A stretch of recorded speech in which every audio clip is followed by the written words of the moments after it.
All right, class. Well, we are in our new week, April 24th through the 29th, and the focus is on avatars and virtual worlds. We kind of take a departure from some of the things that we usually use in the classroom quite a bit for this week, but it's important to know about these concepts as well. And I will say that the idea of an avatar and a virtual world has been in vogue in the past, but is not so much now. And I think that that's just a matter of the way that new technologies come out. There's kind of a novelty toward them. People think, oh, there could be some really good educational uses for this. And then it sputters out after a while. Using it for a while, universities use it for a while, and so forth. And actually, in the past, I've had students go into Second Life, try it out, and give it a try, see what it's like to become an avatar in Second Life. But I understand now that it's not a safe space as it was before. It used to be more educational, more social, but now it's more social in maybe not a good way.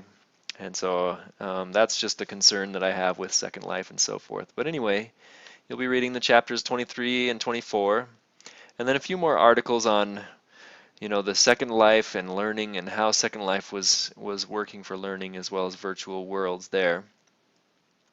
And there are also some presentations that you can watch about living the dream in Second Life and a Life 2.0 trailer that just kind of give you an idea about what Second Life was about and kind of introduce you to this strange and interesting world of virtual worlds.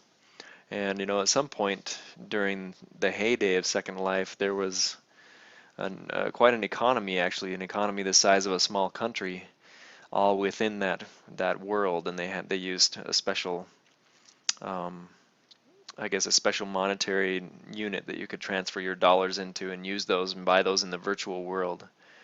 And it brings up a lot of different interesting issues of ethics and morality and monetary use and so forth to have this virtual world where people can become a new character and live another life within a virtual world. So it's just kind of an interesting thing that you'll be learning about this week on avatars and virtual worlds. And also you'll want to prepare for next week a little bit. There are some readings and so forth. You'll be able to do those next week, but next week really is our final week in the class, and so everything has to be done by then, basically the end of it. But there is a project upcoming, and that's the Task-Centered Learning Project. And so in this class we've discussed a lot of technology tools that have the potential to support learning. But remember that simply using tools doesn't necessarily enhance learning, especially if you just use those tools for their own sake. Instead, we must choose to follow effective principles of learning when using technology for learning, and task-centered learning is one of the best models to follow to assure effective learning. And it's been a pretty commonly adopted model, and it's based on some good research.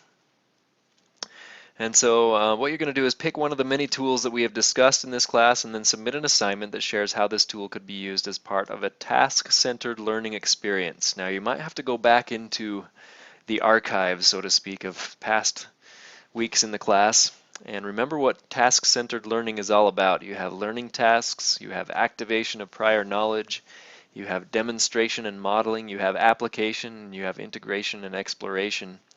Make sure that you include all of those elements. This is something that I've written a lot about, and I understand, of course, better than most people.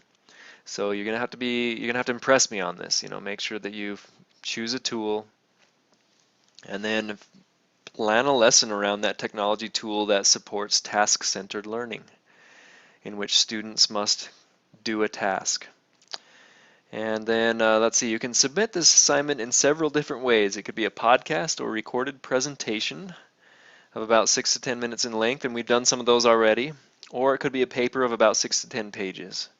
So those are different options for this assignment, but that's what we're looking for anyway, is the time of the presentation or a paper is about 6 to 10 minutes or 6 to 10 pages as we look at that.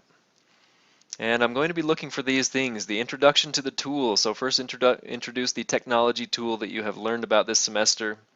Task-centered learning is introduced clearly. So again, talk about task-centered learning and what that means. The elements of task-centered learning are introduced accurately. So again, you have to talk about each element. What is activation of prior knowledge? What is demonstration and modeling? What is integration and exploration? And exploration, I should say.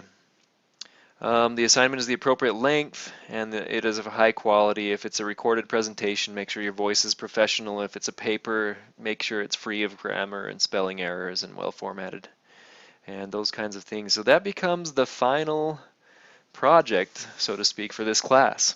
You'll have that due next week, May 6th. And so just wanted to introduce that, of course, now, so that if you wanted to, you could get started working on that soon and be ready for that final project at the end. Okay, well, have a great week.